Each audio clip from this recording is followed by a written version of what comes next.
Good evening, everybody. How's it going? Stephen White. Hola from Spain. Well, I hope the weather in Spain is a bit better than it is here because right now it is absolutely miserable where I'm at. So I'm trying to get by, trying to survive because today it was 112 outside, and I don't do 112. It's tolerable at best, but I definitely try to stay inside and avoid that nonsense. So hopefully you guys are somewhere a little bit cooler. What's up, Jeff? How's it going? Welcome, welcome. I'm currently out of town. Obviously, this isn't the fish room. This isn't a house. It is a house, but I'm on the road for work. Be down in Oklahoma for the next little bit. Won't be too long. At least I hope it doesn't run on too long. But there's always a chance, right? So hopefully I get out of here on time. Sounds like the sound's okay. 7 people popping in. What's up, guys? But yeah, so I'm in Oklahoma. Like I said, it is hotter than hell out here. They actually, nearby in Wichita Falls, Texas, they do the Hotter Than Hell 100, which is a big bike race. Um, and that's insane to me. Who wants to do a big bike race when it's this damn hot outside? So, anyway, I'm going to drop the link in the chat for anybody that would like to join the stream. You're more than welcome to.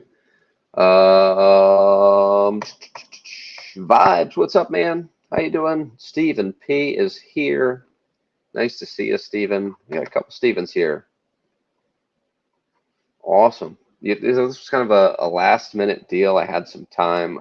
Been working on some work stuff lately, and just had some time to chat. So figured we would catch up a little bit. So we'll let some people roll in. Wet the old whistle a little bit. Robert Reed, welcome, lurking. That's just fine. I've been lurking in and out of a bunch of streams lately. I actually had a little bit of downtime-ish today. It was hotter than shit outside, so I decided to stay inside. Fortunately, the house I'm in has a brand new air conditioner, so that's a plus, right? And I actually made the mistake of I just walked by and turned it down. I didn't think I'd wake up and the house would be 61 degrees. So it was a little bit chilly. So vibes, Jeff, Stephen P. Saw you guys in the auction stream earlier. You know, auctions are funny, right? And I'm not picking on Tom's auction. I think it's great that he does it. It's a great way for breeders to kind of get their fish out there, get some exposure. A great way for people to acquire fish that they might not see for sale regularly. But auctions are funny. Sometimes you'll see an auction and stuff will go stupid cheap. Like you might pick up some fish that are maybe worth $15, $20 a piece, and you might pick up a group of 4 or 5 of them for $20 total. And other times you see something that you know the value of, and it sells for 2 to 3 times the value.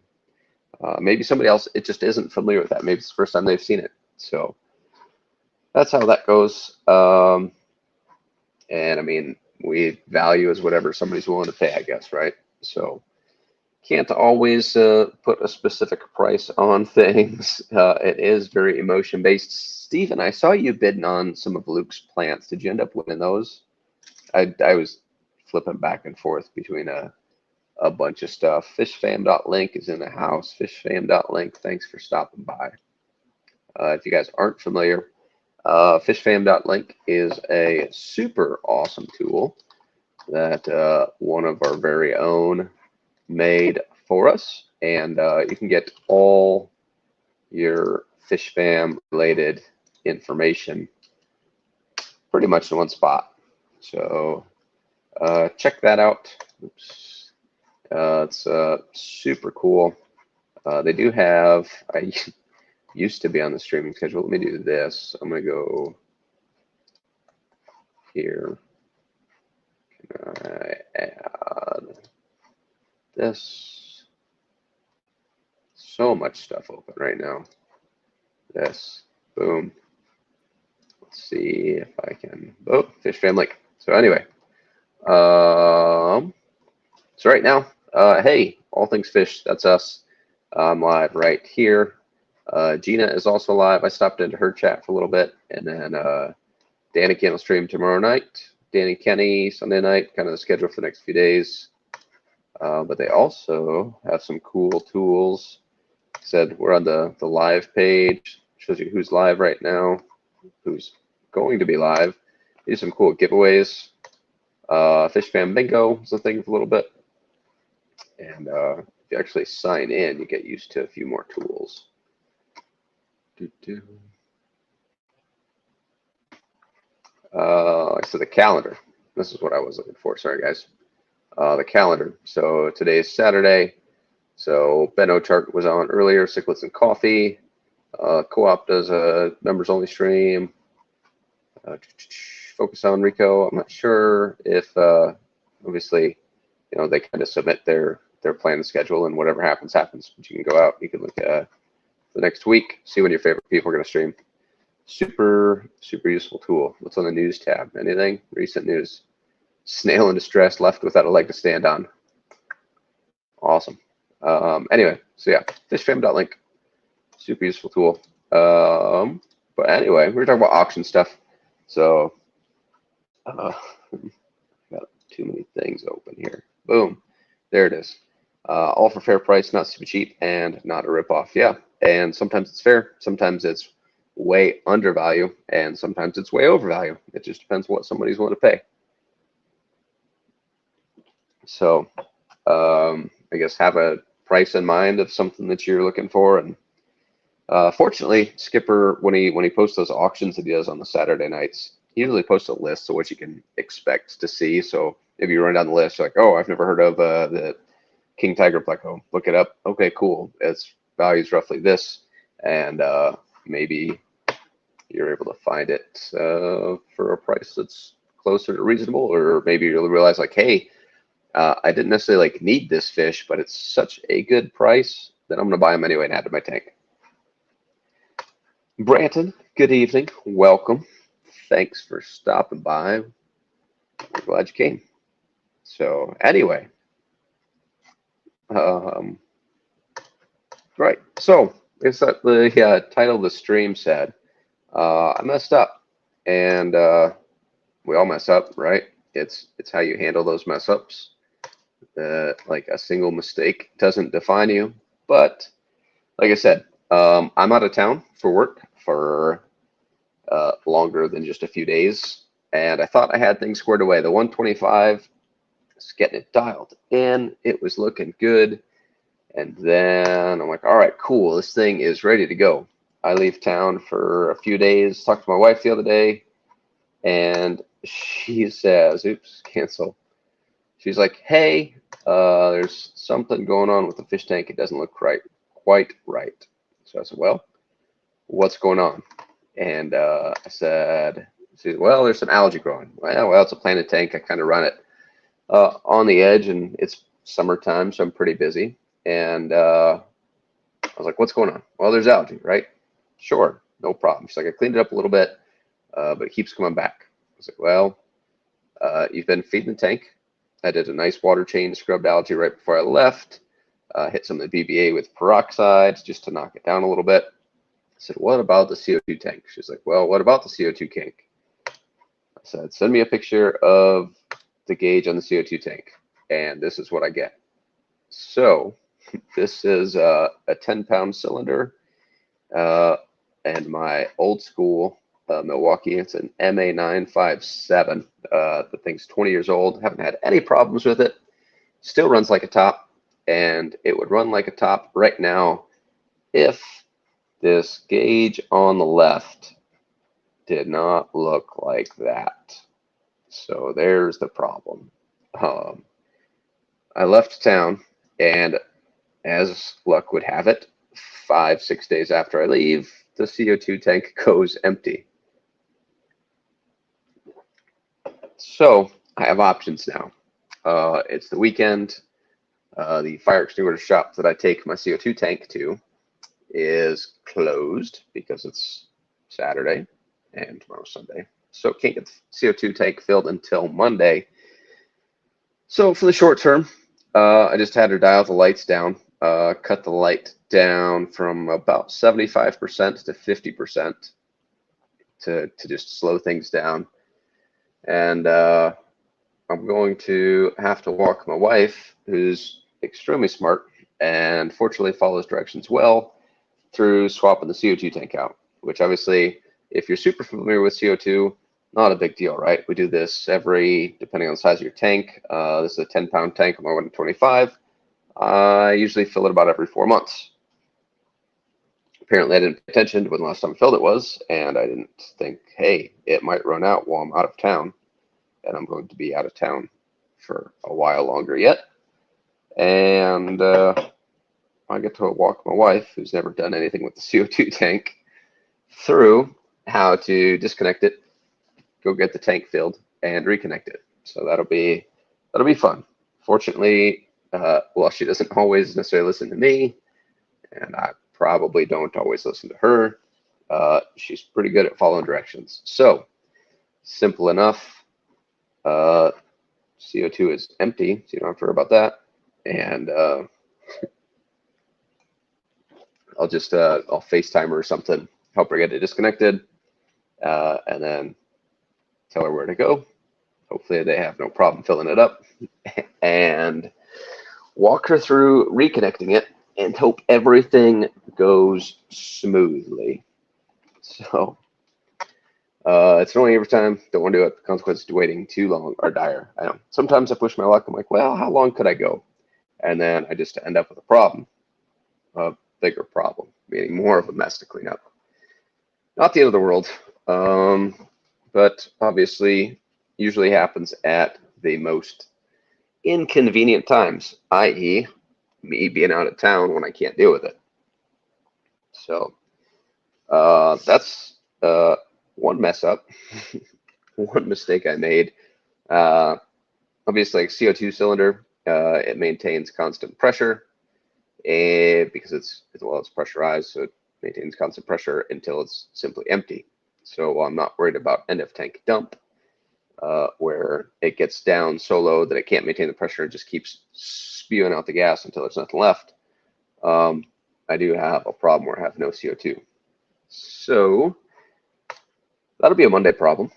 And like I said, big picture, not a huge task to tackle. It is annoying. It is inconvenient. And if you ignore it too long, definitely becomes a problem, because inconsistent CO2 levels, i.e. going from a lot of CO2 like I normally run to absolutely no CO2 for even a week, have the ability and potential to wreak absolute havoc on your tank. My tank was looking pretty good. I was feeling good about it. I still feel good about it. I'll be honest. I feel good. I can stop sharing that though. You guys saw that. Boom. Back to my ugly mug for a minute. So that was I mean, mistake number one. We'll walk backwards, right? Mistake number one is trying to run 30 fish tanks while you're not home very often, and then your wife ends up having to deal with them because she does not. I mean, she enjoys the big one that looks good sometimes in the living room, but the ones downstairs, just all the breeder tanks, they're not pretty to look at. And she's like, "Oh, cool, they had fish, awesome." Not a big deal. Stephen asked, "Did she send me a pic of how the tank is looking now?" She did not. So I'm sure she's taking great care of it. I've been gone for a little over a week now. So normally I have to do a 50% water change, and every week. She knows how to do that. So I'll probably have her do one every couple weeks. Not too bad.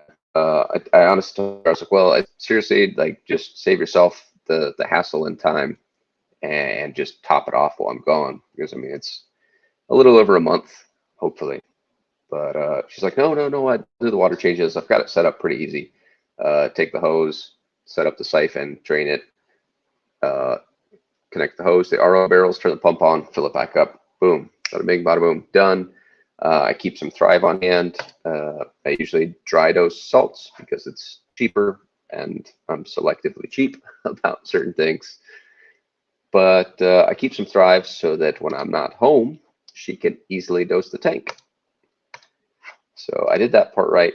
I made her life a little bit easier, but still, technique only, would not advise to try to run 30 tanks while you're out of town a lot.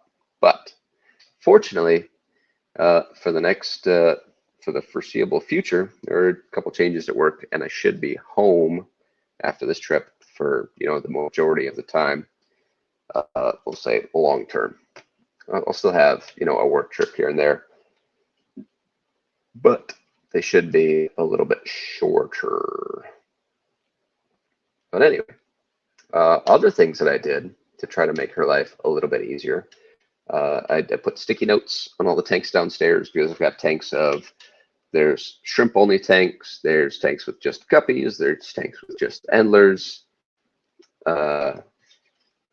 there's tanks with rainbow fish, there's tanks that just have bristle noses in, there's bristle noses and guppies. You're like, what do I feed all these tanks? So I put sticky notes on them and I sat the foods out. So I've got probably 100, I'd Chalafrina alani, Wapoga, rainbow fish fry. And so they're anywhere from, there were some freshly hatched ones that I moved to a grow out tank, all the way up to some that are almost an inch in the same tank. So I put sticky notes there. The rainbow fish fry, they get golden pearls, fry crack phase 1 and fry crack phase 2, just because there's such a difference in size of fry growing out in there. So I specifically put those foods on top of that tank so they're easily accessible. And the rest I put sticky notes on with what foods they get. Made sure to feed all my Pashy before I left because she doesn't like that. It stinks. I won't have her feed any frozen foods. So just dry prepared stuff, no live. So yeah, Nancy B, how's it going? Hopefully, like I said, I hope Tennessee is cooler than it is here. Because Oklahoma stinks. Not a fan. Not a fan at all. Particularly where I'm at, because in typical military fashion, they set up a base in the least populated, I guess, place because land is cheap and we don't want to harass too many people. So, kind of out in the middle of nowhere, but that's all right. Hot or hot and humid? I'd say the humidity is not too bad. It is freaking toasty though. Well, that's not what I wanted to do. Whoops. Get a break from heat. Only supposed to be in the 80s for highs. Let's look and see what I looked today, and that was probably another mistake that I made. I looked at the weather for today, and it's not supposed to, the high is supposed to be over 104 every single day this week. Absolutely miserable. Heat index is 113. Woof. You're on the brink of boiling there, Stephen. So the low tonight says 76. So, but it's currently 11:30 p.m. and the outside air temperature is 88 degrees, which sucks. Yeah, about that. That's all I'll say. Where do I, this stupid, oh, there it is. Stephen, I lived in Tucson for about 6 months. We got there in roughly November and left in about May. So I got to see both sides of the spectrum there. And we woke up, I lived near, I don't know where you lived in Arizona. I was in, like I said, Tucson. and I live kind of next to Mount Lemmon there. So we woke up to 4 inches of snow one morning. Obviously, it was gone by about 10 o'clock when the sun came out, but it was pretty crazy to see snow in Arizona, right on the edge of Tucson. So Phoenix area. So I'm not sure how long ago we left. So Tucson had the Desert Aquarist Society, which is largely geared towards planted tanks. And but I ran up to Phoenix. I was a member of the member of the Southwest Aquatic Society. We had members that drove up from Yuma, Tucson, obviously all over the Phoenix area, and then the surrounding communities. So Branton is up in Minnesota. So home is a lot closer to Minnesota for me. I live in Iowa, Branton. So the weather back home is much more tolerable. Jim's Fish, what's up, Jim? How you doing tonight, sir? Hopefully doing well. Stephen, what took you to Europe, if you don't mind me asking? I'm actually looking at, well, I don't know if the wife is entirely on board with it just yet, but tossing around the idea of taking a tour in Europe for approximately a year, maybe. But I was actually originally born in Germany. Grew up a military brat, and work takes me back there fairly regularly, usually a couple times a year. So somewhere in here, somebody asked about the 125. So I'll go over here. Bada bing, bada boom. Delete this. Close. Don't close that one. Close this one. Those are fine. Do this. France for 5 years and Sevilla. Awesome. I've been to France. I wasn't a huge fan of France. There's some cool stuff in the area, but just personally wasn't a huge fan. She's in bed. So the grandparents took the kid camping for the weekend. So she's like, I'm going to take advantage of the peace and quiet while I have the house to myself. And I'm going to get to bed at a reasonable time for a change. See you, Vibes. Thanks for stopping by. Appreciate it. We'll have to, one of these days, we'll have to stream again. It was fun talking to you that one night. It's been a little while. I don't stream much anymore, unfortunately. I enjoy it. I enjoy talking to you guys. And you guys are gluttons for punishment. You keep coming back. But we were talking about the 125. Here is, let's do this. There's the 125 in a fish cord plant chat. So ideally, it looks somewhat close to this, but I don't know exactly when the CO2 ran out. I'm guessing if she said they're starting to get cause some algae problems, I'm guessing it probably happened within a day or two after I left. Vibes, just buzz me a message, man. Let me know. Let's set something up. We can schedule a little date if you'd like. We'll make it happen. But the 125, this is it right there, in its former glory. Because I honestly have no idea what it looks like now. Probably not too bad. But there it is. Over here is Hygrophila corymbosa cherry leaf. Same as in the middle. This is Pogostemon stellatus, one of the variants. I don't know. I think there's actually a couple variants there because one of them colors slightly different. All of this, the grassy foreground, the Elocaris, I think I'm going to rip out.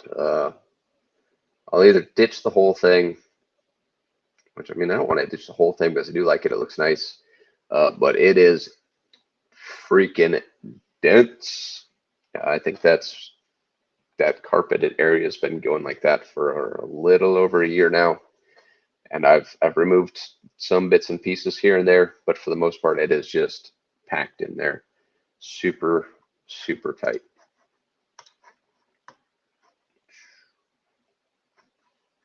View. See if I can make that a little bit bigger. Maybe. Maybe not. Oh well. I saved this. I don't know where it went. Let's see if I can make it a little bit bigger so you guys can see better. Let's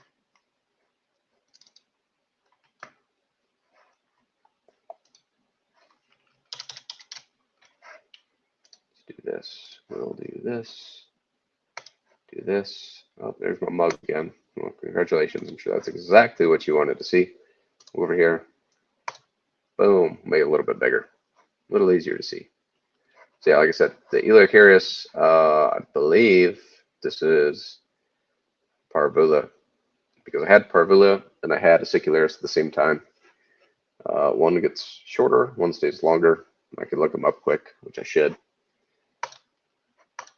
But yeah, it is super dense. Elocharius Parvula. I think this is the, if I remember right, Parvula stays shorter. And Acicularis is longer. Maybe that's backwards. I think this is the Acicularis. So, regardless,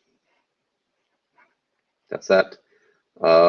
Cruising across in the back, we have some Persicaria Calligonum. I think. Yeah, I think it's Calligonum. This is some Cryptosporellus tiger that at the time of the picture I just cut off all the old growth that was covered in algae.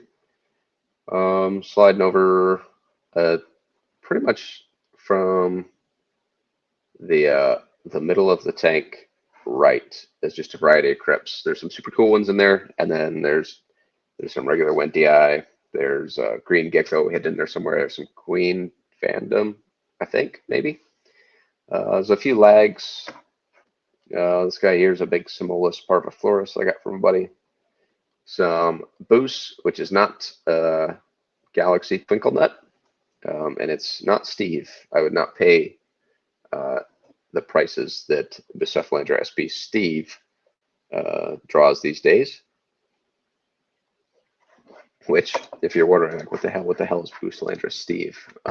So Stephen P released a video the other day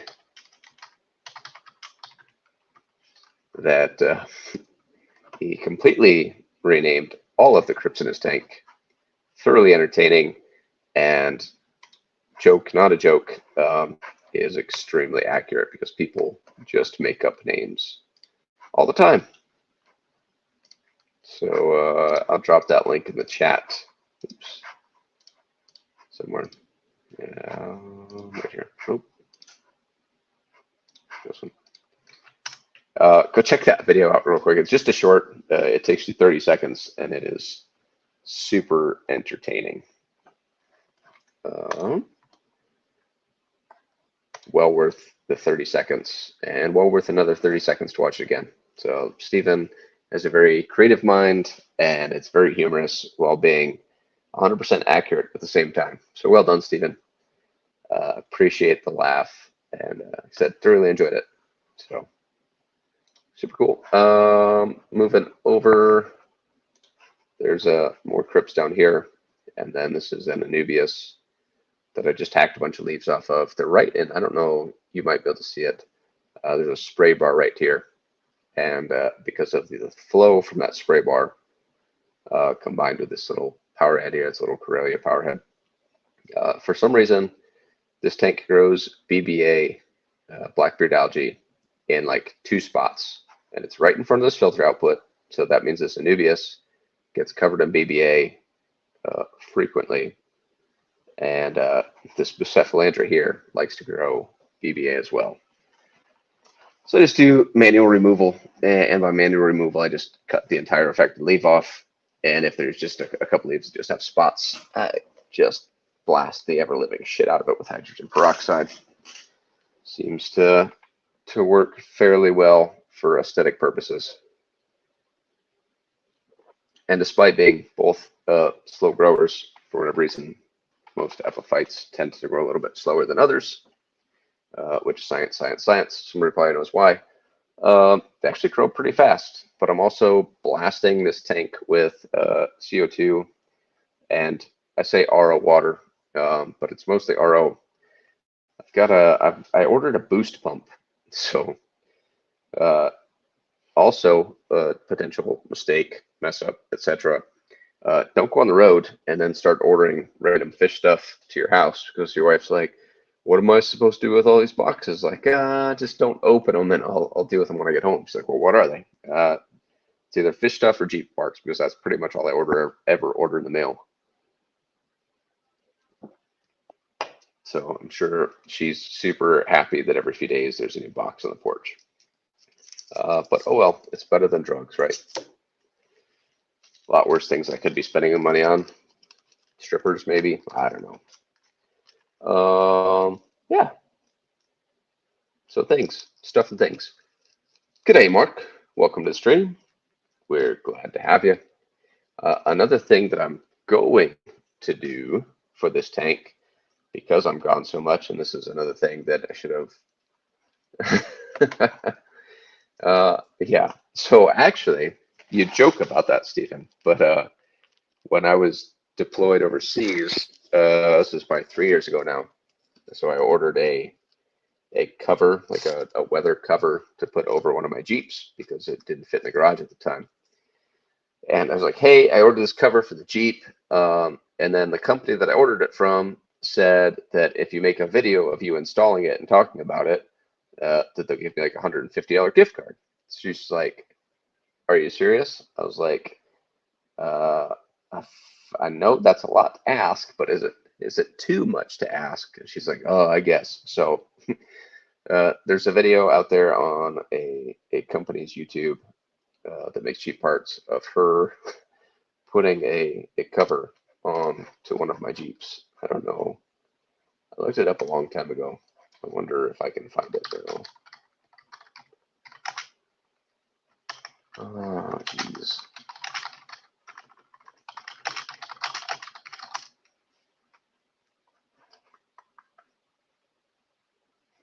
I'll keep looking. Anyway, but it exists. So asking her to make a video of her opening, like doing unboxing of fish stuff, it has the potential to be entertaining because it would probably go something like, yeah, this says FluVal on it, and I have no idea what the hell it does. But yeah, here I opened my husband's FluVal thing.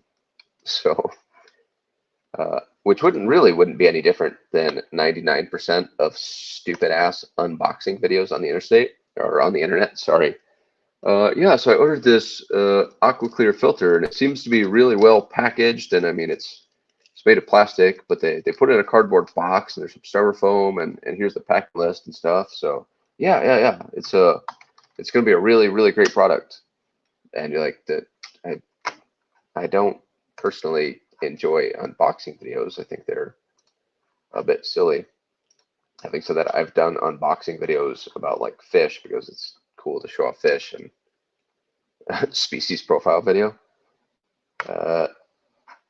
Not entirely out of the question, but I don't know if she'd really bite off on a species profile video very well. I mean, she's familiar with several of them. She likes the rainbow fish. She couldn't tell you what species they are, but she does like the rainbow fish. And the Cryptohera staneluteus, again, she has no idea exactly what they are name-wise, but she's like, yeah, these are super cool yellow fish, and they have blue eyes, and you keep them in a planted tank, and then they just spawn automatically. It's weird how that works. So,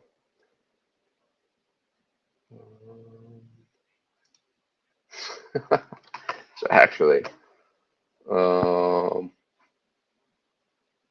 is that my garage?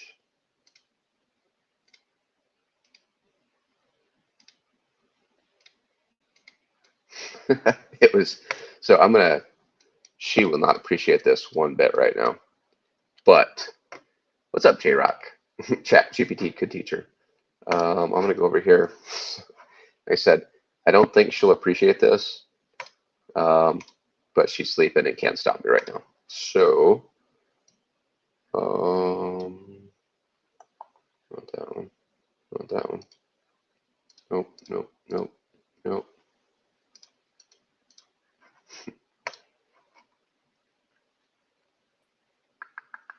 Come on. So Extreme Train is the company that I bought this Jeep cover from. We're fucking way off topic right now, but it's fine. It's midnight, and you guys are probably here for much more entertainment than actual informational value. But now we so want to if you go shift to their gears website, and cover the install, and as you might imagine, this one is going to be. so this is my wife putting a cover on my Jeep. I think it was in November, so it was chilly outside, and she said she had to wait for it to quit raining or quit being windy. But she looks super excited, as you can tell. Gray 4-layer breathable car cover. So so I opened up the box. she did a great job. It came in. It did come in a nice bag. Same material as the cover. It also came with stuff, current wire. Oh, I didn't know I was playing sound too. But anyway, so yeah, a video of her putting a cover on one of my Jeeps. So much appreciated. I got a $150 gift card for it, and she got to be a celebrity for about 2 minutes during this video. Anyway, so that happened. That's the thing. Jeff K needs a nap. Jeff, it's 12 o'clock. You don't nap at midnight. Midnight is when you decide that, hey, you're just going to sleep. She is a trooper. She puts up with my bullshit at home, and even more of my bullshit when I'm gone for work. So I'll drink to that. Oh boy. Anyway, moving on. So I was talking about ordering fish parts. Well, not fish parts. I've been staring at Aquabit every couple days. So there's a small chance, ideally a small chance, that she may have to open a box of fish. Not that I'll see if I can talk her. Maybe I'll do that. Maybe I'll have somebody send me some fish or just some plants, and I'm like, hey, I really need you to make an unboxing video of these just to see what happens. But I mean, if I find a really good deal on Aquabid, if I'm on the road, usually I will go ahead and bid on the auction. And if I win the auction, I just have it shipped to a buddy's house, because that's way easier and less stressful than having it shipped to my house and the wife having to worry about whether or not she killed $150 worth of fish or not. But what's up, Goro? Jeff hangs upside down by his toes like a bat. I would love to see that. Next live stream, Jeff, you should give us a little demo of that. I think it would be entertaining.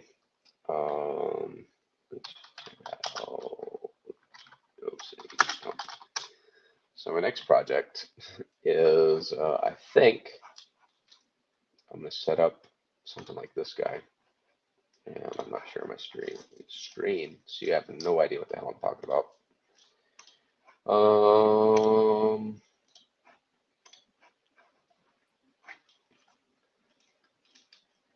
So for increased consistency, come on, you pile.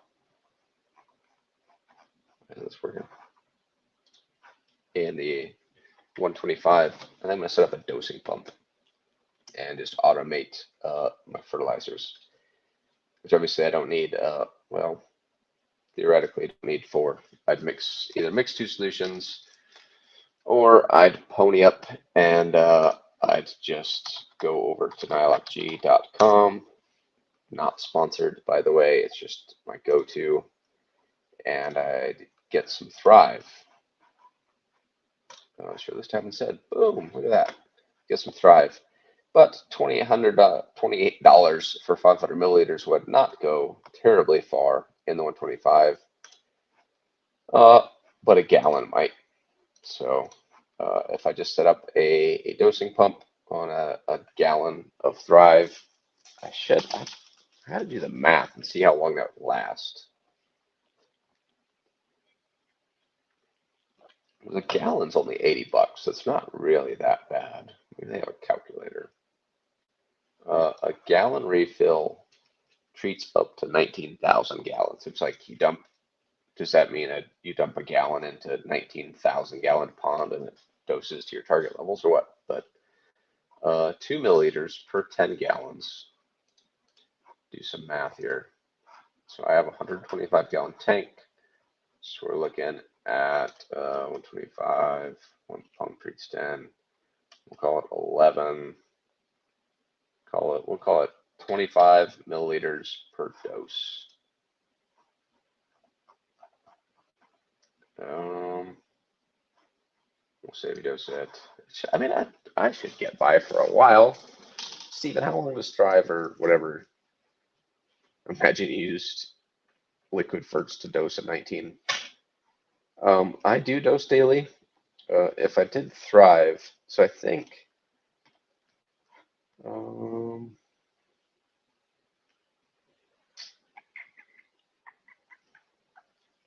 I'd have to do some math because it'll add 6 parts per million NO3. I don't know. I'd have to do some math. If I did go with the doser, Steven, I would dose daily instead of weekly. Because I think the pump per 10 gallons is like a weekly dose. So say I used 25 mils a week. I mean, it lasts a long time. 4,000 ml. I think I get a year out of a gallon. I mean, instead of $20 for dry ferts, I'd be spending $80 for a gallon jug of Thrive. But then I literally wouldn't have to do any work at all as long as the doser was working. If I didn't use Thrive, I'd probably use APT Complete. But I don't know that that comes in very big bottles. Let's check.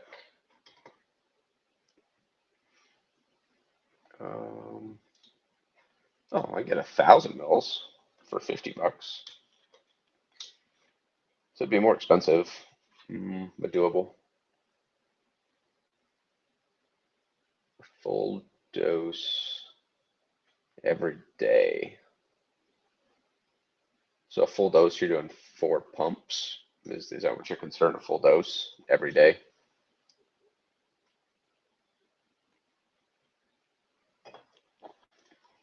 So if I did that, 4,000 mils in a gallon, 25 mils a week, sorry, 25 mils a day. We'll say 25 a day, 7 days a week, 56 weeks in a year. So I'd need a little 2 gallons a year. So if I use 2 jugs a year, I'd be spending 160 on ferts instead of the 20 that I spend a year on ferts now. I don't know that I think the dry pack went up a little bit. I think it's like $25 now. I'm sure I could probably find it cheaper somewhere else, but so 20 plus shipping, excluding dry ferts. So $25 a year versus 180, but I'd have a much better consistency as far as my newts go. Switching from dry squirts to squirt ferts. Or I could use dry ferts and mixed solutions, but that involves math, and I don't know how well I'd have to mix it for it to stay dissolved and not like precipitate out. So if I did the Thrive or APT, I'd have to use a single head pump. Oops. If I mixed, I could either do 2 solutions to split my micros and macros, and use a 2-head, or I could get crazy and dose my N, P, and K separate, and then my CSM plus B or Miller's Microplex, whichever one you prefer, separate. So I don't know. It's an adventure. I just decided that I'm going to do that after I got here. Like I said, Mistakes were made. I consider the stability of the mixed dry ferts in solution over time. Yeah, that would be my idea too. But what if I thought about that? So what if I use a magnetic stirrer? I mean, obviously I could run like a power head in there, but I think a magnetic stirrer might use less power. I don't know. Thinking out loud. A stirrer would be $40. Power head's gonna be 15, $20. I don't know. Thinking out loud.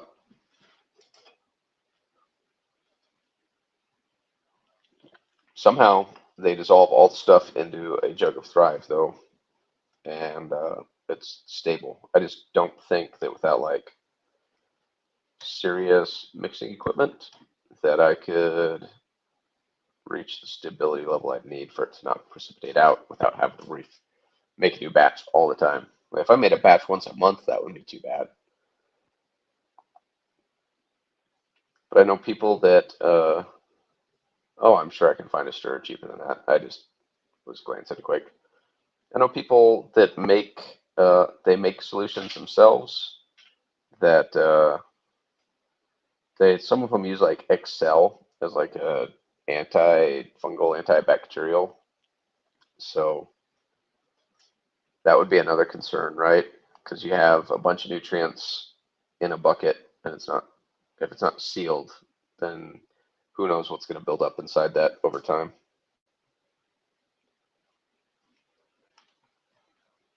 Research of plants. Oh, that's a same question. Combining all in one. Yeah, like I said, I'm sure like Colin has like a bunch of industrial equipment to make this stuff happen that I don't have. So might just bite the bullet, push the easy button, and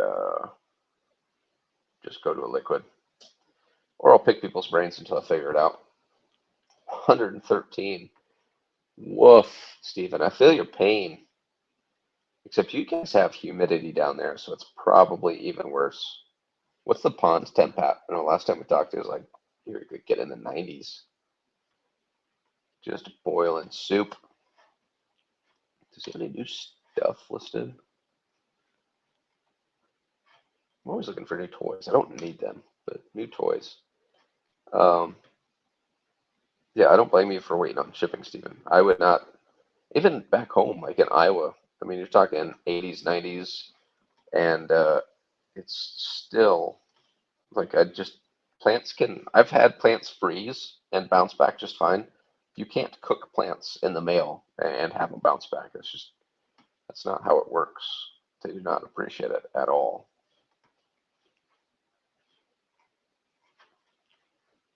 Ooh.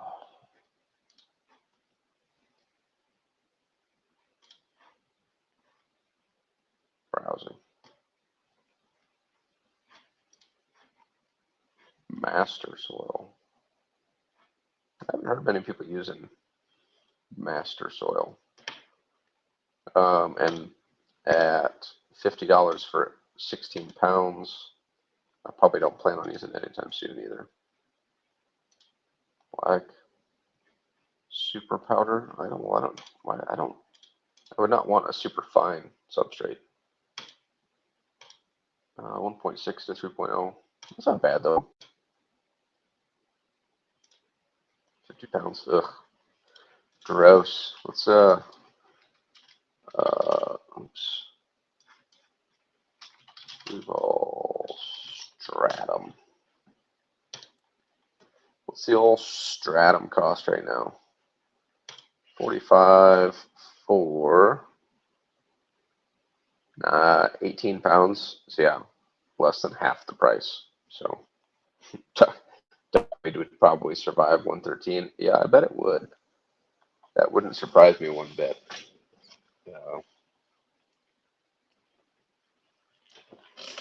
Duckweed.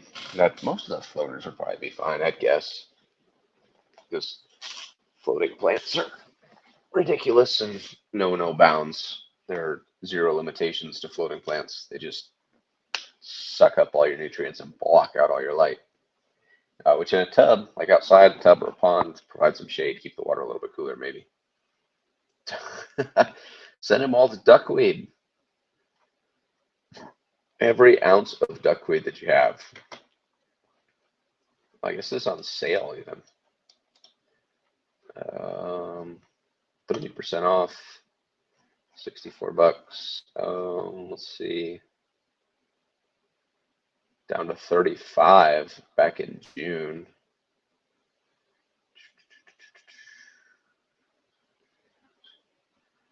So yeah, that's for the 17. I know this 8-pound one was on sale super cheap for a while too. Currently 30. Was 14 back in July.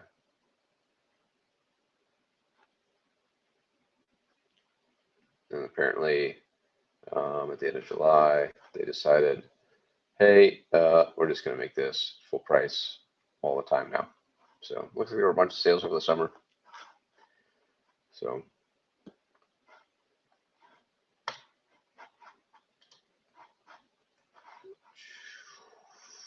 $14. Anyway, so if you guys use Amazon a lot, this is the Keepa plugin. So it just goes back and like tracks all the historical data of prices. So I don't know, it makes it useful. That way when they post that something is like on sale, like, is this really on sale or is it not on sale? So this is something that I picked up, got tipped off from the guy that does tech reviews. So he used to keep all the time like, oh, hey, this is actually super useful. So if you're not using it, you should. And then,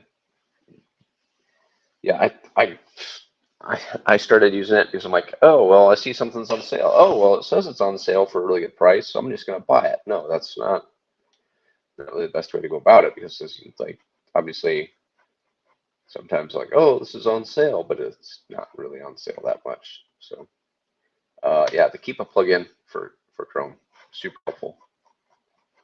I like it. So, anyway, biological warfare banned glitch convention. Oh shit. I think I've killed people for less. So, maybe, well, I guess I'd rather have UG than duckweed, I think. Like if somebody sent me UG, I'd be like, oh, I can deal with that. Duckweed, like I swear there's no getting rid of it. If you don't know what I'm talking about with UG, or sorry, not Utricularia, Gibba. It's a Utricularia Gibba. It's a liverwort, creeping, or bladderwort.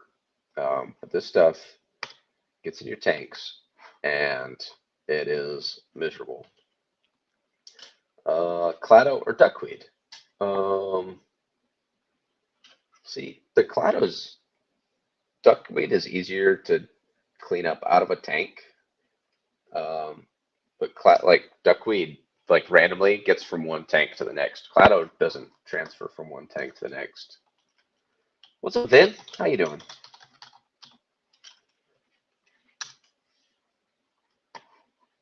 Yeah. So, yeah, Clado's honestly, it doesn't bother me that much. So, you have both. Gross. The other Utricularia that this was the UG that I had accidentally looked up, but this is actually a cool little plant. Super nice little foreground type plant. I like it. I'd like to get some someday. Maybe it'll end up at my house by the time I get home. Probably not, but there's always a chance. So I don't even know what other Utricularia species are there. Sandersonii. Yeah. People want it submerged at all? No, probably not. It's more of a wet feet plant, I think. Might be able to try to grow it aquatic. Probably not. Bisquamata. That one sounds, yeah, probably not something you want in a fish tank.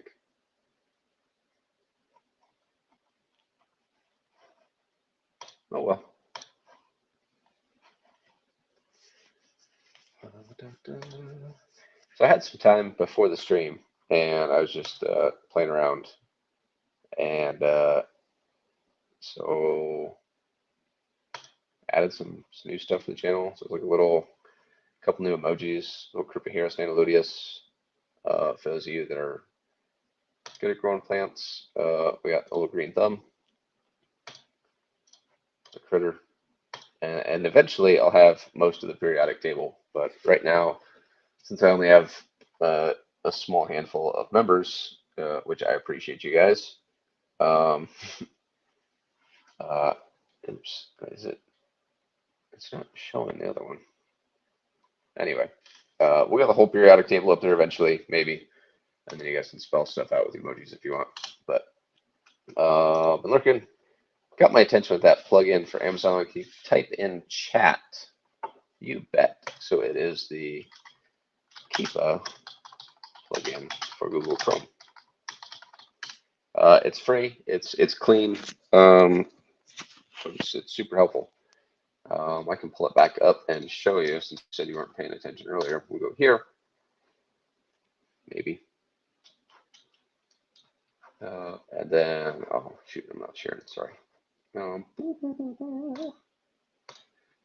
Oh no, not that. I want to do this.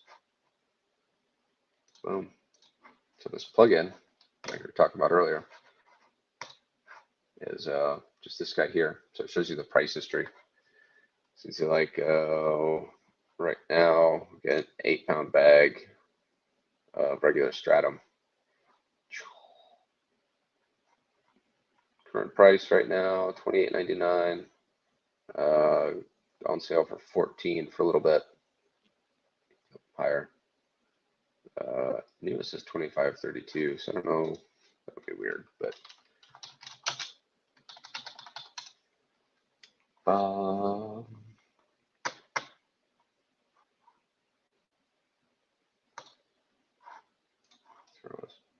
anyway. So hopefully that helps you. If you have any questions about it, I don't know the ins and outs of it, to be honest. But I'd use it just to reference sales stuff. I'm sure there's all this other stuff that you can do up here with Keepa. I've never used any of it, but manage price swatches. So you can probably go in here and like set alerts and stuff, I'd guess. Like, hey, if this item drops below this price, like send me an email. Steven might know. He said he uses it too. I'm not super familiar. Mike, what's one plant you've always wanted to try but never had the chance to? There's plants I've wanted to try and I had the chance to. I just didn't want to spend the money on, or it just didn't make sense, right? So, and I'll try this one day. But Zyrus SP Red. See you, Brandon. Have a good night and drive safe. So Zyrus Red, super cool plant. I've just never tried it. Like I said, I've had the opportunity, I could buy it, but as much as I've been gone and the tank's kind of been unstable for the last couple of years, it just doesn't make sense for me to drop a bunch of money on it and find out what it looks like. Another one I've always thought was cool, but I better be very here. I'm gonna stop showing this for a minute just in case things get weird.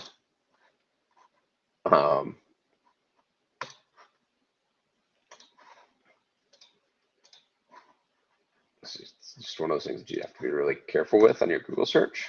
But Blood Vomit is another super cool one. So, and that's this red with the green tip spikes in front, which is, that's Blood Vomit. And let's see, like this Blood Vomit with this, I don't know if that might be Zyrus behind it, but that's the name. It's Blood Vomit. Trithuria lanterna is the official name, apparently. So it's much safer to Google Trithuria lanterna than Blood Vomit, because if you just Google Blood Vomit, you might end up with something that you don't want to see. Tritheria and Interna. That should get you close. What's another one? Eriocalon. Quinn, whatever this Quinn name is. So that's what this is. Eriocalon quinquagulare. So it kind of looks like Xyrus, but Xyrus is flat. Like somehow it just grows flat. And Erio quinquagulare kind of grows out in all directions and has a little more propensity to display some greens, where Xyrus red is, as far as I know, like the whole plant is just red all the time. But it's a pretty cool picture of it. It's like red on the bottom, green on top. Centralepsis, Drummond, again. Yeah, I don't know. See, so if you said Tritheria lanterna or Centralepsis Drummondiana, which was what it was called originally, I think, people get confused. If you say like a blood vomit plant, everybody knows what blood vomit is in an aquarium. So, which Kelly loves that plant. Nobody can make up their mind. What's another one? So Erioquin, the blood vomit. Eriocalon, rat nagiri.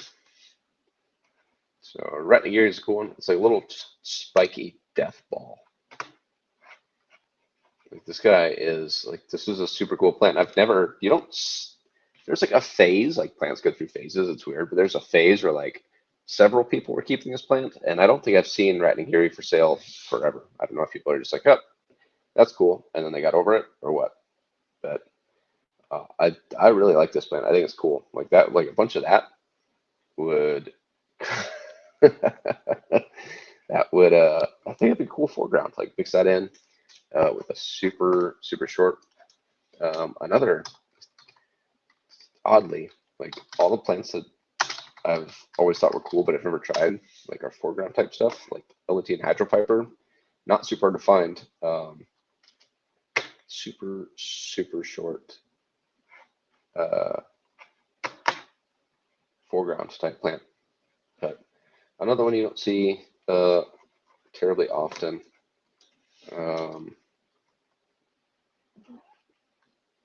We should look. I'm gonna go to corals. Let's go see if we can find some cool names. I don't know. They should have. Coral names are like, plant people are pretty tame about their names. Some of the corals just get, it's like, here's Purple Death, like the Purple Death palette, but that's not, I mean, that's not too bad. When I had my saltwater tank, I had some zoas that were called Gorilla Nipples, Exosphere Zoantid. Yeah, that's a pretty cool name. Goblin on Fire. There's purple people eaters. There's also apparently Hawaiian people eaters, which I've never heard of that one. Sonic Flare. They're all just different colors, and like corals like show off cool colors depending on what light they're under. So like under one light, it might look blue, so they give it one name, and under another light, it looks more teal, so they give it a completely different name, even though it's literally the exact same coral. Purple monsters. Salted agave. Stratocaster. Like Stratocaster's not even a freaking color. Stratocaster is a type of guitar, but somebody's like, hey, I'm gonna call this Stratocaster. So for $15, you can get a frag of Zoanthid Stratocasters. Limerita. Fallen Icarus. Now, I don't know if somebody was on shrooms or what. They're like, yeah, I'm going to call this color Fallen Icarus. Oregon Duck. So, like, as planted people and as fish breeders, like guppy breeders, we should be able to come up with way more creative names than black metallic lace or pure gold. And let's have some fun with it. Let's get into like the nuclear radio farts or something. Illuminati. But no, there's like you think of a stupid name and somebody's probably named a coral after it. Armor of God, Palithoa. So they like Captain Jerk Palithoas, which we could take that a different direction and make that really, really bad. But I think there's a Jedi mind trick Montipora. I think it's in Montipora, yeah. So yeah, Jedi mind trick, and just like it's just a color morph that people like to throw cool names and stuff. So Girl Scout cookies, Pineapple Express. You can have all kinds of fun with it. Instead, plant people like Bucephalandra SP Green. There might be a Cyber Frog coral. I don't know. Let's look. Cyber Frog coral, maybe. Cyberspace Fabia. No Cyber Frog. So you could pick a coral and like this is going to be Cyber Frog coral. And then you mark the price up, way up, and people are like, oh my God, I've never had Cyber Frog before. I need it. Instead of your rap name, what's your coral name? Yeah. Primordial Branching Cephastria. Where's Atkins? We need Atkins to help us out with some cool coral names because there's a ton of them out there. There used to be coral auction. I don't know. Patrick, what's up, man? Hope you're doing well. I used to be in this group.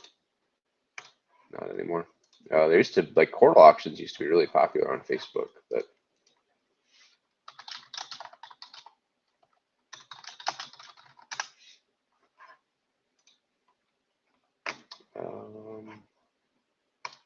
this one. So if you're interested in saltwater at all, there's a podcast called the Saltwater Radio Podcast. Super chill, guys. Pretty informative. I listen to the podcasts. Most of them are fairly short, maybe like 15, 20 minutes.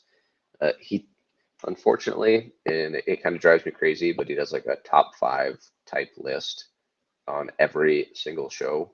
But he does provide good information before he gets to that list, and then after he takes questions. But I don't blame the aliens. I wouldn't stop by to talk either. Yeah, no. Orange oxide Halle Berry Zoa. So I'm guessing the Halle Berry is the pink, and the orange oxide is probably the ones with the orange phalanges. Extremities. What else? But anyway, Jeff Hesketh that runs Saltwater Radio Podcasts also runs this show. So, well, this is his website. So not trying to plug his website. It's just Forest Fire, Joker, Pumpkinhead. So, can you set up the most 5 common coral name parts, and then you'll draw from a hat kind of coral like hammer or whatever, right? And then the 5 parts will be on the Ouija board. I mean, we could arrange this, I suppose. It might get weird, but we could arrange it real. I don't think it'd be all that difficult. I don't know. It's like I don't think he started doing these auctions until like the past year or so. But it doesn't look there's a ton of people bidding.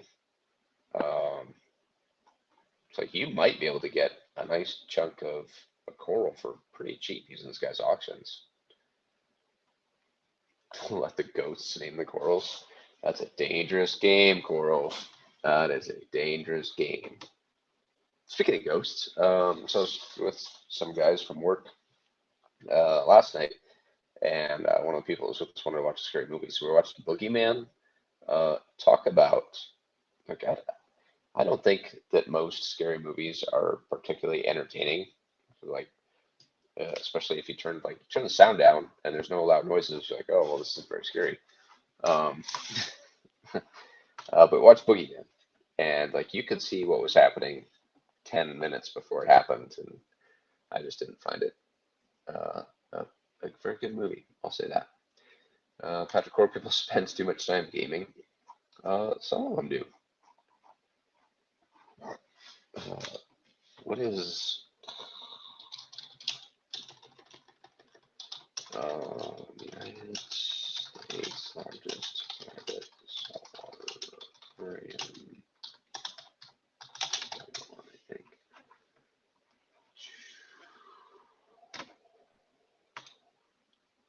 So this guy, this is old news. I don't even know if this guy runs this tank anymore. Come on, show some pictures. Everybody wants thinks it'd be super cool to have a big fish tank in their house. This guy built a fish tank into his house. It's 24 by 10 by 10. So that's just the display section. So 20,000 gallons.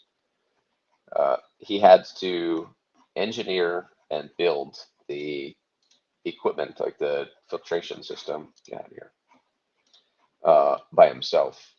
So he's like the protein skimmers for this thing are like 6 to 8 feet tall. It's just ridiculous.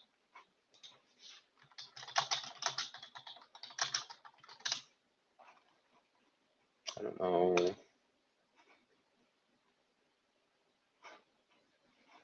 Yeah, like Steven, you think you have a hard time fitting your canister filter in your stand that you accidentally designed to just fit it.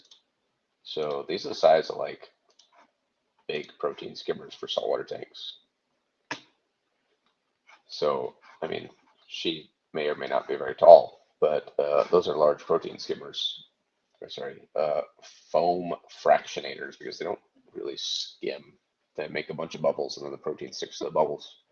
And then you get this super awesome gross crap in the top that collects like all your proteins and some of your nitrates and stuff, and then you dump that.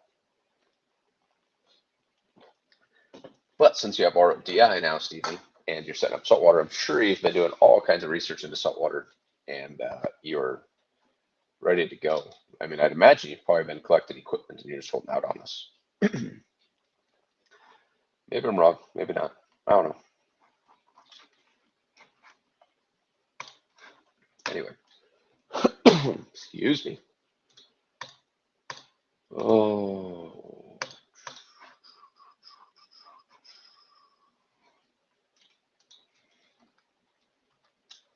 Well, quit getting distracted. Stop making funny videos and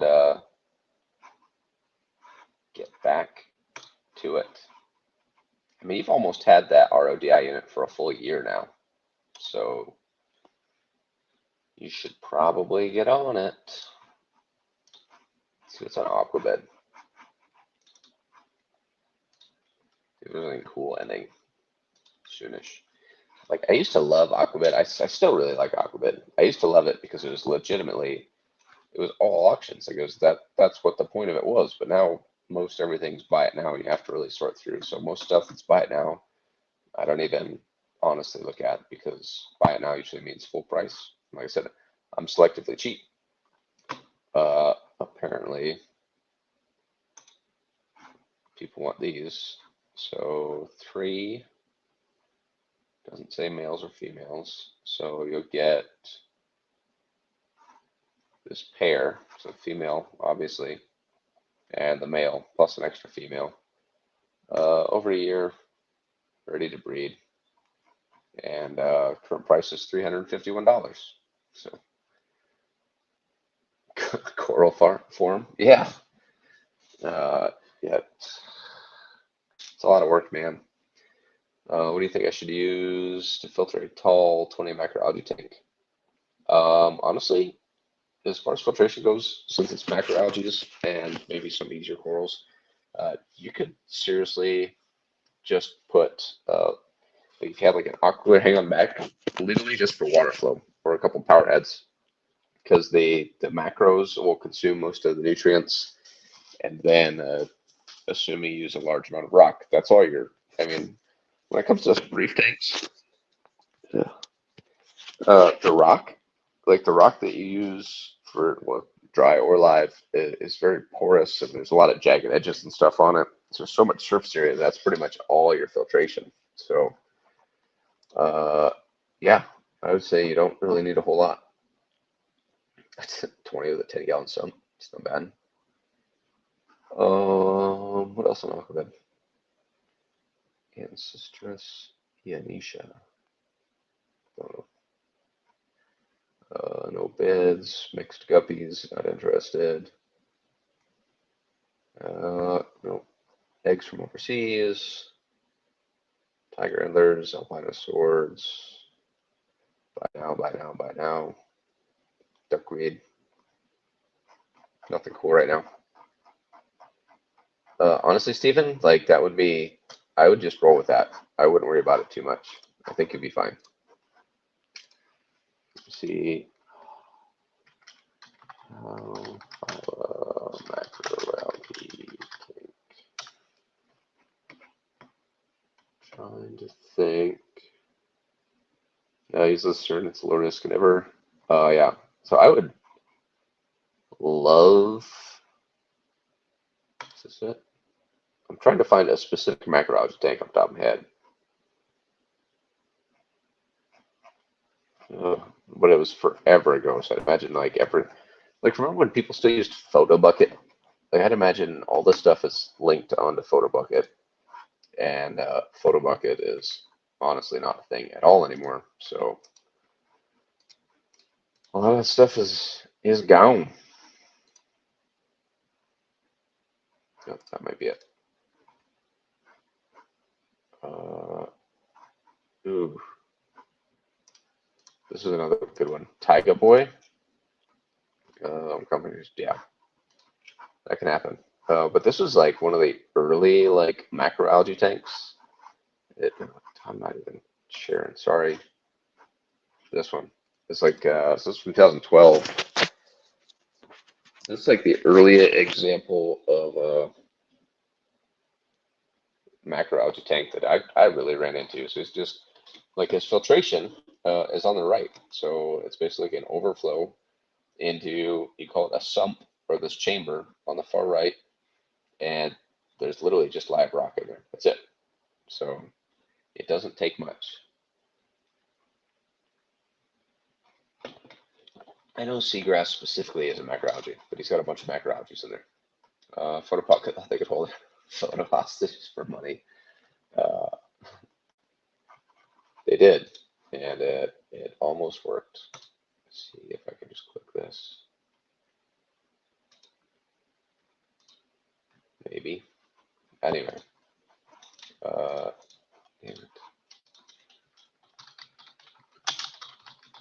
Tiger Boy's like super huge on macroalgae. So I know, Stephen, you wanted to get into macros. I would let this guy be your example because he obviously knows what he's doing. I've never looked into them a ton myself.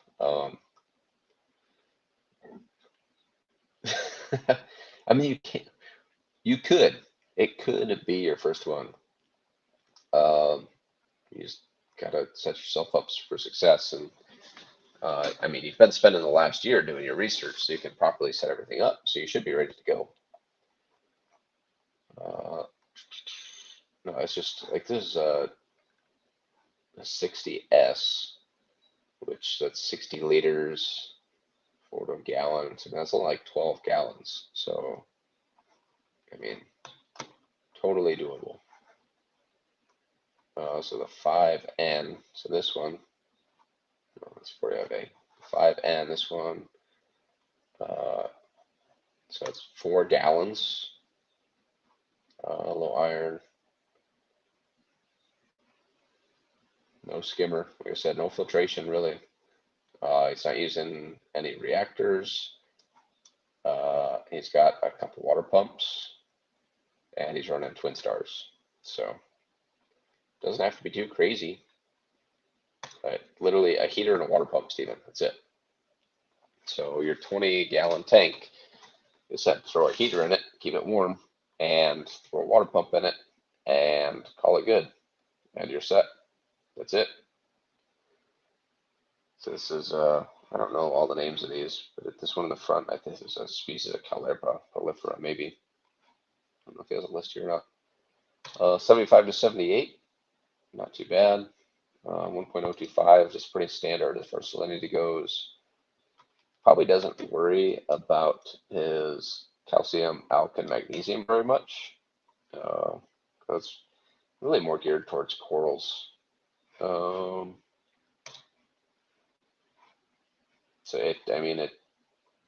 light. I think light's going to be the biggest factor. Get yourself a decent water pump and a good light, and let it rip.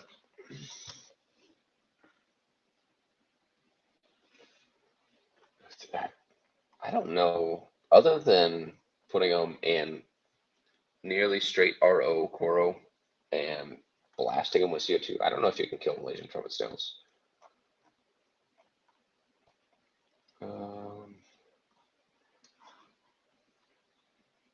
Wide range of lighting. So you don't even need to blast it with a shit ton of light. 8 hours.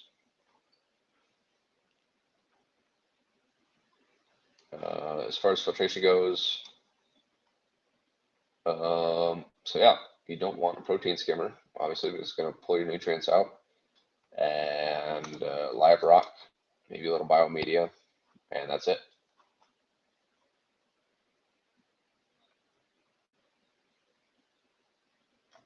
Uh-oh, he's worried his macroalgae are getting sexual. I don't know. Nutrient spike from all the sex, the dirty macroalgae sex going on.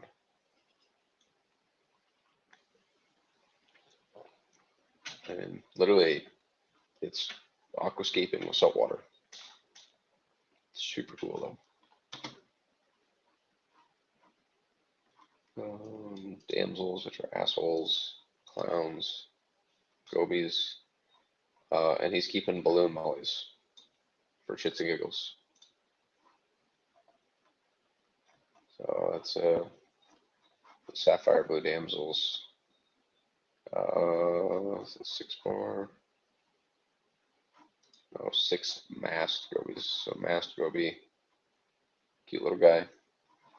Some Macularis clowns.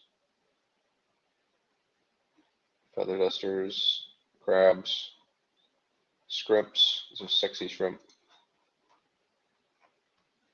Oh, he's got here's a whole list of macroalgae for you. Everything you need to know, Steven, is literally in this one thread.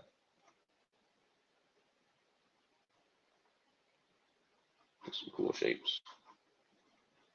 That reminds me of almost like an earwig. That's another Callipra, if I'm not mistaken.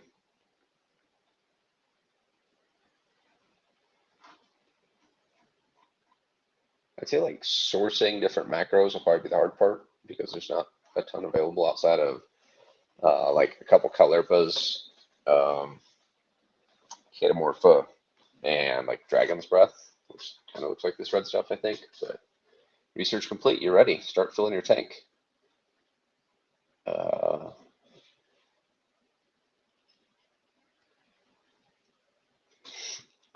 Coro has Invincible MTS.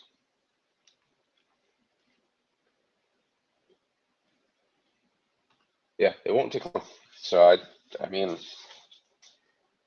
my saltwater adventure, since I still haven't resealed the BioCube, still consists of a 50-gallon brute trash can. So I've got the light on it. I thought about just grabbing some macroalgae and throwing it in there and just letting it go, and maybe it'll be a macroalgae farm. Spinoionics, what's up? Thanks for stopping by. I find that heavy macro tanks take so much nutrients that they have to fertilize them with phosphate and nitrates. I mean, it's just like a planted tank, right? And I mean, even so a reef tank is just like a planted tank. We're just dosing different nutrients. So you're dosing calcium and magnesium largely instead of something like phosphate and potassium. But I was listening to a podcast the other day, and they were suggesting, I don't know, it might be anecdotal at this point in time, but that dosing higher potassium in a reef tank actually causes more intense coral coloration. So there might be something to that, maybe.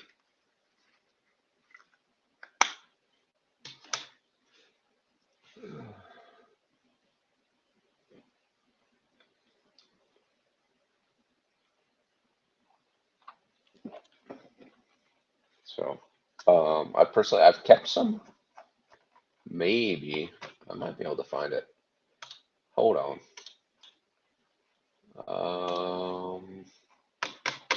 This might take me a minute because these are some old pictures. Some macro freshwater aquatic plants feel so slow. Really? Uh-oh, that's not good. Oh no.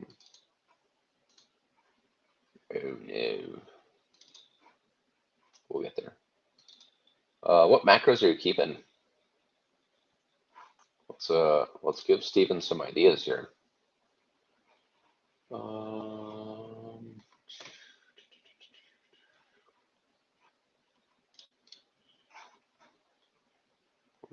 Way back in pictures now. It's from like 2013. Yeah, I didn't know. I mean, it kind of makes sense. I'm not sure how fast it would grow. I know I had in this tank I'm trying to find, I had Caulerpa prolifera, and it would grow fairly quick even without me doing anything. I don't know if I have a good picture of it or not. Red macros. Oh, phosphates. Did you look into dosing phosphates at all? I know normally saltwater you're trying to get rid of phosphates, but dose away.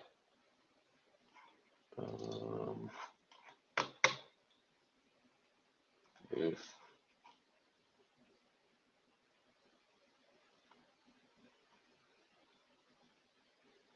A lot of hair algae in that video. Gross.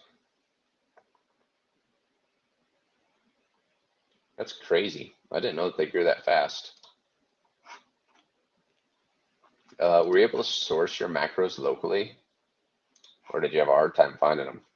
Because I know, like, some people, like, like a lot of people keep like cheetomorpho, however you want to say it.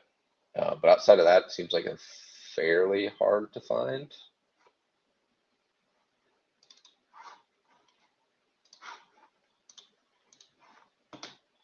Wow, I used to take some crappy pictures of stuff. All right, Patrick, we'll see you later. I probably won't run too much longer, but we'll see. I'm winding down myself. But we have one of Spino is going to teach us about macroalgae here, so I'm listening. We're going to do some learning. Hopefully. Maybe.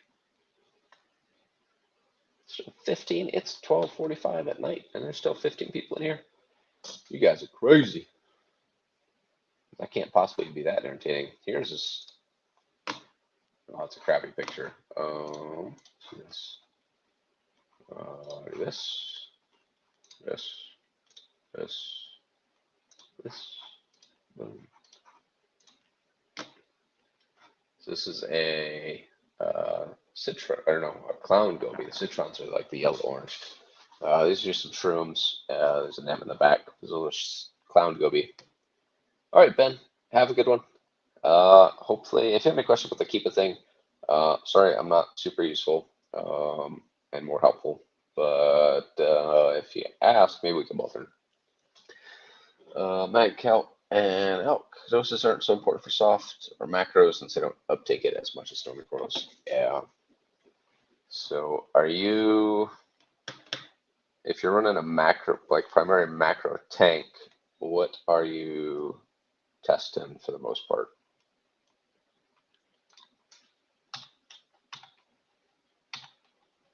Oh, this is forever ago. This picture is from my 75, circa 2013, which, as you can see, did not look great at the time.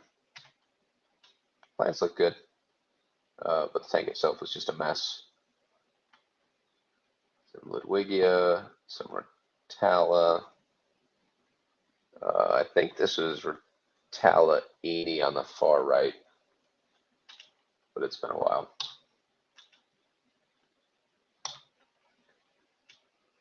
A Lotus.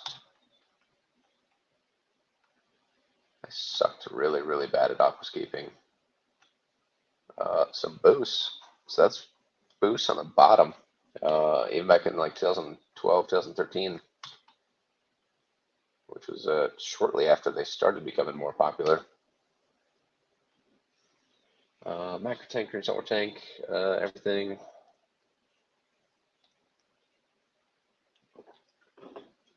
So were you just doing water changes to bump your nitrates and phosphates back up, or were you just specifically dosing phosphates and nitrates? I'm curious. I should. I wonder if I can do this.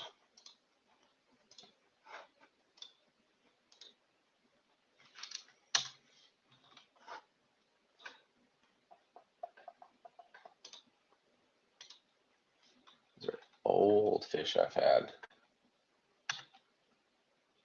Whew, the tank's a disaster. Some of these are brutal. Ghetto lighting setup. Oh, there's my eel. Hey Debs, good morning from the other side of the world. I'm a big jungle guy, Steven. I don't do the Iwagumi, I don't do some of the other stuff. I can respect the tanks that look like that, but not for me. So this is my snowflake eel and my 28-gallon BioCube. Some Lumno. Good Kahlo sword. Cat chasing the fish in the fish tank.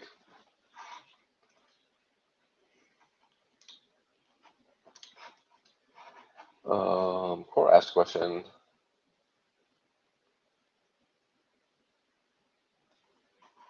That makes sense. You do water change, they add nitrates and phosphate. Awesome. Coral asked the difference between aquaculture and mariculture. And aquaculture,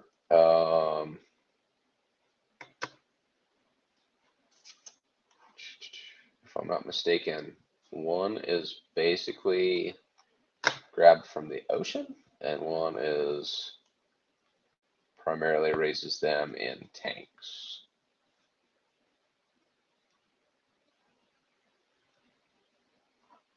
I'm not positive. Spino would probably know better. I've been out of saltwater for so long.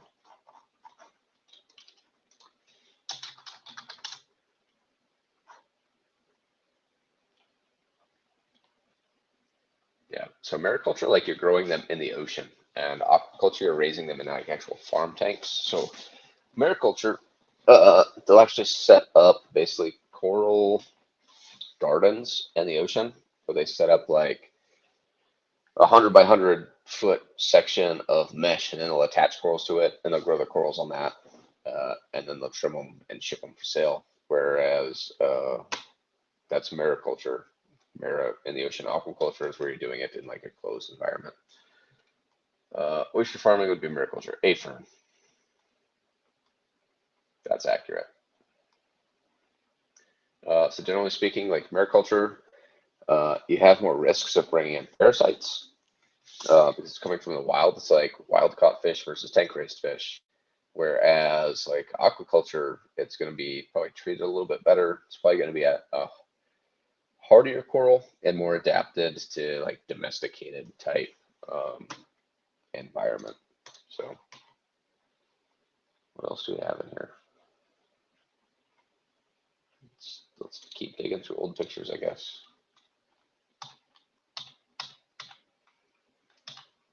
Clownfish.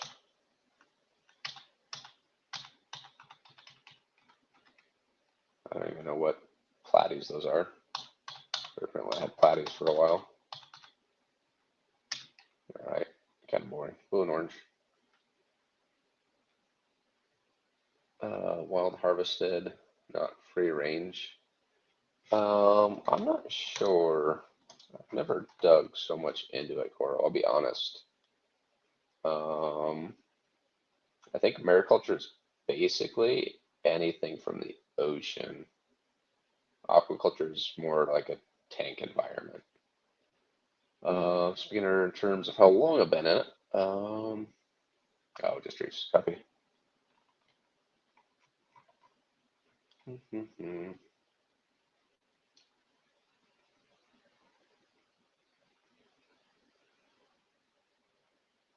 So I think mariculture is more or less it's grown in the ocean, like and not a controlled environment, but grown in the ocean, like I was talking about, like the coral farms, as opposed to just like tearing corals off reefs. So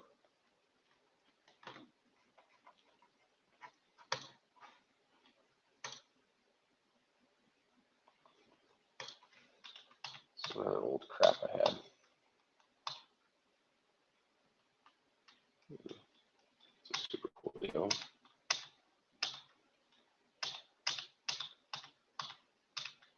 Funny going back through stuff from forever ago that you forgot you even had.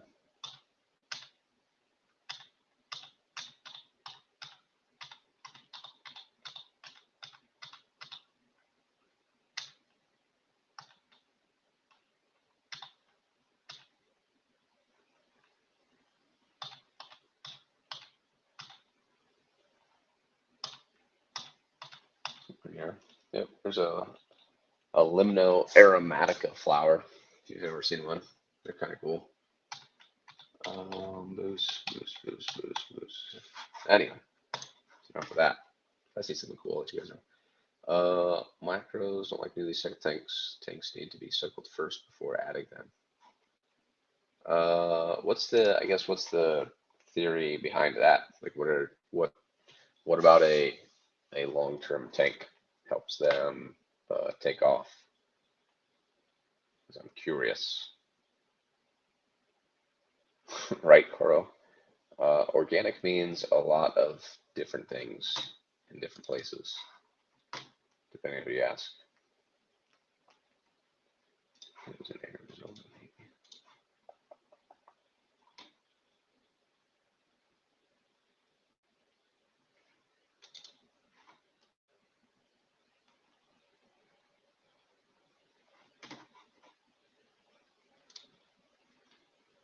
Here it is. Oops. If you ever want to see Nanostomus beckfordi spawning, this was when I lived in Arizona. Sorry, we're kind of jumping all over the place, but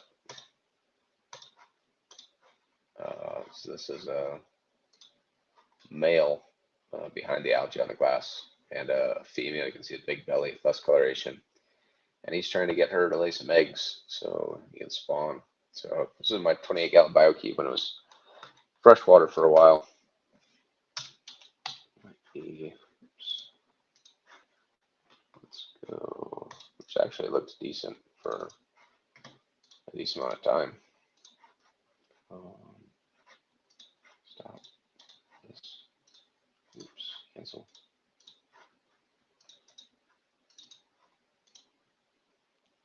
So I think top-down views on Planet Tanks are super cool. So the 28-gallon BioCube, quite a variety of different plants in here. So, especially for a tiny little tank. Some of these plants had no business being in a tiny little tank, like this Limnosessiflora on the top left. I think I trimmed at least half of it out of the tank every single week. But it has this bright green, so it looks cool. Some Panatophyta in there, some super red, some Anubias, just all kinds of different stuff. I think somewhere in this, I think somewhere in this tank at this time, there was a single stem of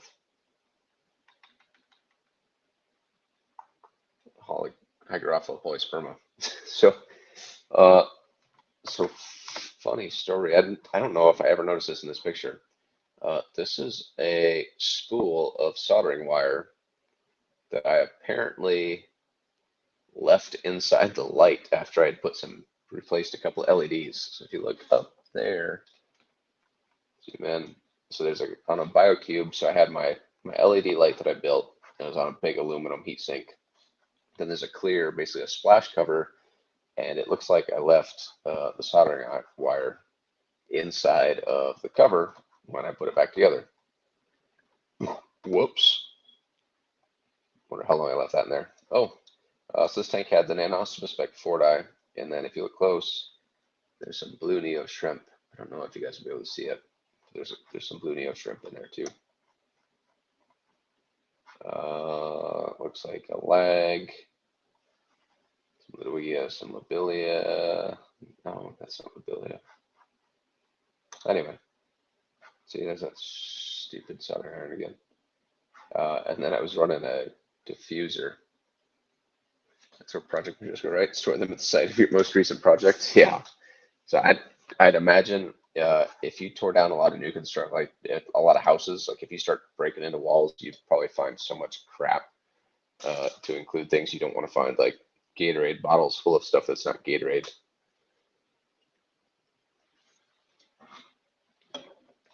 Some hydrochlorine bosa that does not belong in a 28-gallon BioCube, not even a little bit.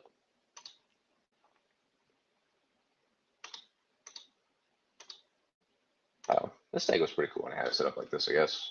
It wasn't too bad. Hair algae, whatever.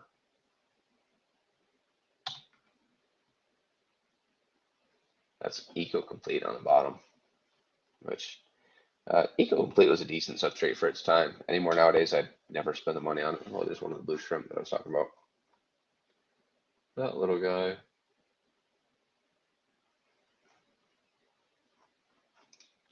I should actually, while I'm thinking about this, sidebar. Second, we were talking about blue shrimp earlier.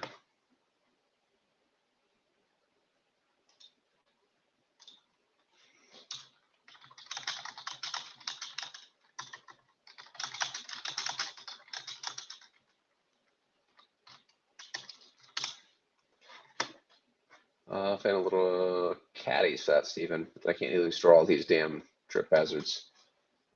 No, I have a case set up for my soldering iron and stuff, and usually everything goes back to the case. But apparently, I didn't do a very good job. Samba Copa. Going way back. Some silver tip tetras. This is in Arizona too. It's a 125 when I first bought it.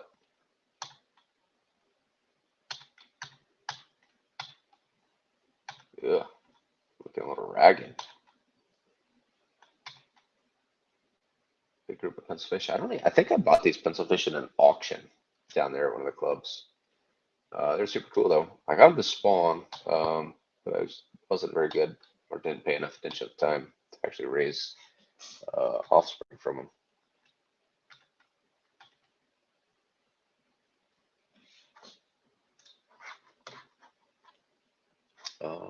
Anyway, 13 people still here listening. Wow, you guys crazy.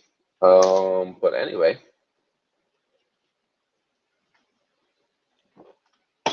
Oh boy. Let me go over here for a second. Spino-Yonix. Spino, is this your first time in one of my streams? I don't think unless you changed your name, I don't recognize the stream or the name. See you, Steven. I'm just finishing up here. I will shut this bad boy down in just a few minutes here. Because I should go to sleep too.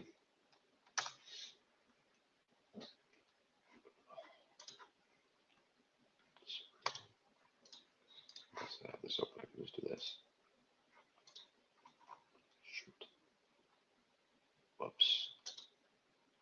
Let's do this.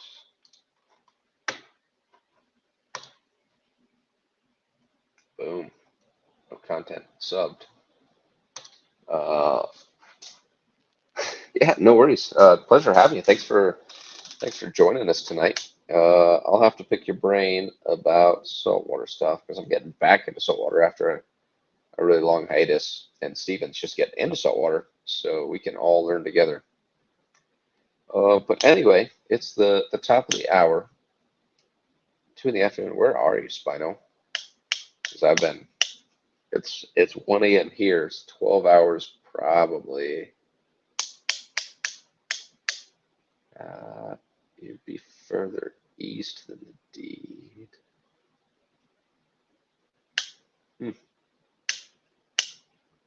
Debs is just waking up. Maybe you're over by Debs. Anyway, it's been a pleasure meeting you. Like I said, appreciate you tuning in. Hopefully you at least found the stream entertaining. Usually they're a little more informative when I have the time to put something together, but tonight just want to hang out, chat. Hadn't streamed in a while, so everybody that hung out, all the lurkers, I appreciate you guys. It's been great talking to you, and hopefully we can do it again soon. Maybe I'll try to squeeze in the daytime streams. I can catch the daytime folks too. We'll catch up. But that'll be it for me tonight, guys. I hope you guys have a fabulous day. Keep an eye on those tanks, keep those hands wet, and we will catch you later. Thanks, guys. Have a good one.